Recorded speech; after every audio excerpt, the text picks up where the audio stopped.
దేవుడి నామానికి వందనాలండి. ఈరోజు దేవుని వాక్యం కీర్తన గ్రంథం 39 వచనం 1, 2 వచనాలు చదువుకుందామండి. నా నాలుకతో పాపం చేయకున్నట్లు నా మార్గమును జాగ్రత్తగా చూచుకుందును. భక్తిహీనులు నా ఎదుటనున్నప్పుడు నోటికి చిక్కము నుంచుకుందుననుకుంటుని. నేను మౌననై మాట్లాడక ఉందును. క్షేమము గూర్చైనను మాట్లాడక మౌననై ఉంటిని అంటున్నాడు. దావీదు అంత గొప్ప రాజు అయ్యుండి కూడా, అంత గొప్ప రౌతులు, అంత గొప్ప ధన ఉండి కూడా ఎంతో గొప్ప ధనమైంది, గొప్ప రాజు అయ్యుండి కూడా దావీదు తను ఎలాగా తగ్గించుకోవాలో, ఎలాగా అదుపు చేసుకోవాలో మొట్టమొదటిగా ఆలోచించుకుని దేవుడి యందు వివేచన కలిగి ఉన్నాడు కనుక ఏమంటున్నాడంటే ఇక్కడ ఏమంటున్నాడంటే, నా నాలుకతో పాపం చేయకున్నట్టు నా మార్గమును జాగ్రత్తగా చూచుకుందును అంటున్నాడు. అంటే నాలుక చాలా ఘోరమైనది. అటువంటి రాజు అయ్యుండి కూడా రాజు ఏమంటున్నాడంటే, నా నాలుకతో పాపం చేయకుండానంటూ నా మార్గమును జాగ్రత్తగా చూసుకోవడానికి నాకు సహాయం చేయమని అడుగుతున్నాడని దేవుని. మనం నాలుకతో ఏం మాట్లాడతామో, ఏమి అభ్యర్థిస్తామో మనకు తెలియదు కనుక ఆ నాలుకతో పాపం తెచ్చుకోకుండా ఉండాలంటే మొట్టమొదటిగా దేవుడికి మనం మొరపెట్టాలండి. చాలా జాగ్రత్తగా మన నాలుకని కాపాడుకోవాలి, మన స్వాధీనంలో ఉంచుకోవాలండి. రాజయ్యుండి కూడా తన నాలుకని తను అదుపు చేసుకోలేడు కనుక ఇక్కడ ఏమంటున్నాడంటే, నాలుకతో పాపం చేయకున్నట్టు నా మార్గంలో జాగ్రత్తగా చూచుకుందును అంటున్నాడండి.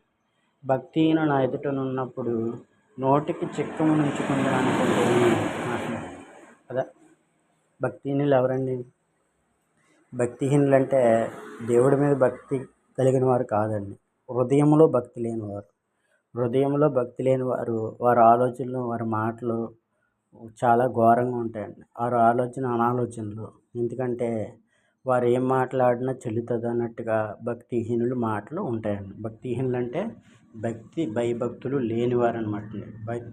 భయభక్తులు లేనివారు వారు ఎదుటనున్నప్పుడు నోటికి చిక్కం పెట్టుకోవాలి.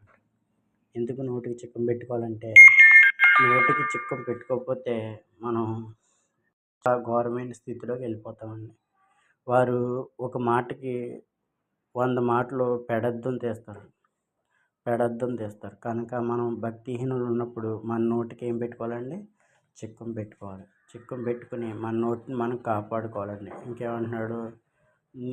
నేను ఏమీ మాట్లాడక మౌననైతిని. క్షేమము గూర్చైనను మాట్లాడక మౌననైతిని. ఏమీ మాట్లాడక మౌనయ్యాడంటండి.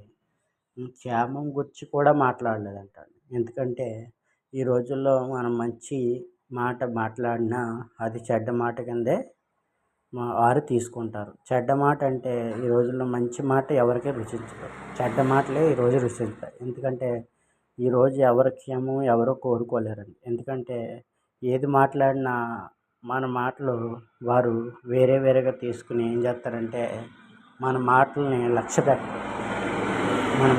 పెట్టరు కనుక మనం ఎవరి దగ్గర కూడా క్షేమము కలిగిన మాటలు కూడా మాట్లాడకూడదు.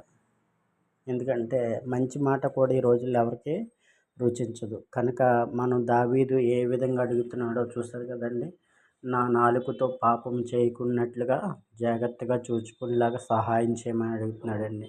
నా నోటికి చిక్కం పెట్టుకునేలా సహాయం చేయమన్నాడు. క్షేమం గురించైనా మాట్లాడక ఉన్నట్లుగా సహాయం చేయమంటున్నాడండి. కనుక మనం దేని గురించి మాట్లాడినా, మంచి విషయం మాట్లాడినా, చెడ్డ విషయం మాట్లాడినా మనం మాట్లాడవలసి ఉంటేనే మాట్లాడాలి 10 మందిలోని.